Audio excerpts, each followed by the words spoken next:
Political engagement and what God says we are to do. The scriptures referenced are from the King James Version. Romans 13, verses 1 and 2. Let every soul be subject unto the higher powers, for there is no power but of God. The powers that be are ordained of God. Whosoever therefore resisteth the power resisteth the ordinance of God, and they that resist shall receive to themselves damnation. John 18:36. Jesus answered, My kingdom is not of this world. If my kingdom were of this world, then would my servants fight, that I should not be delivered to the Jews. But now is my kingdom not from hence. A lot of elections occurred recently in the U.S. New York City, Virginia, New Jersey, California, Cincinnati, Atlanta, Detroit, Pittsburgh, the Pennsylvania Supreme Court, as well as other elections across the country, including Proposition 50 in California. People are happy, some are disappointed. Both major political parties are blaming the other side and the government shutdown. Just so you, the listeners, know, I am not taking either side. My concern is how this contributes to the divisiveness in this country and for all of us to know what God's Word tells us about political engagement. God tells us that we are subject to governing authorities because they are instituted by God. He also tells us to recognize God's sovereignty over everything, even earthly rulers.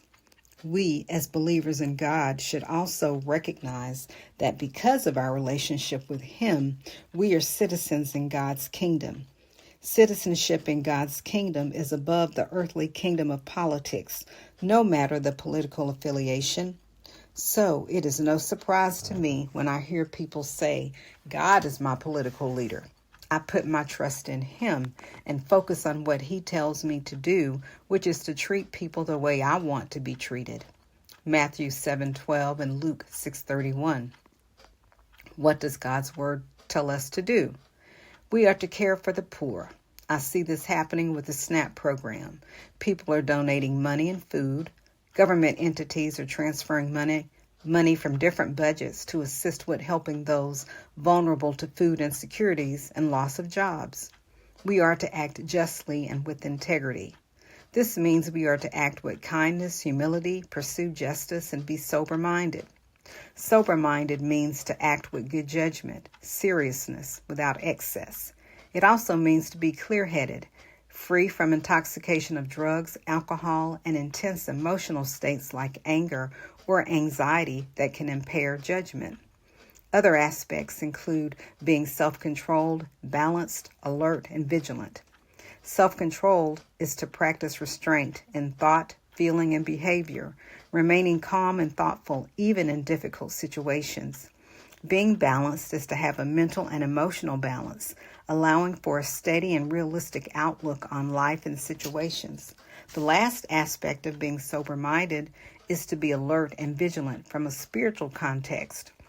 This tells believers to be watchful and aware of influences that could lead us astray from sound judgment. Unfortunately, I see a lack of sober-mindedness in political leadership, which is evident in the news and social media. It is not from just one person and crosses all political parties. How sad. When confronted with the lack of sober-mindedness, justification for the behavior is explained. Others make apologies that do not appear to be genuine. I wonder were the apologies real or given only because the behavior was exposed? Only God knows the answer. What should we as believers do for our political leaders? God gives us the answer. 1 Timothy 2, verses 1 and 2. I exhort, therefore, that first of all, supplications, prayers, intercessions, and giving of thanks be made for all men, for kings and for all that are in authority, that we may lead a quiet and peaceable life in all godliness and honesty. Please join me in praying for our political leaders, not just in the United States, but all over the world.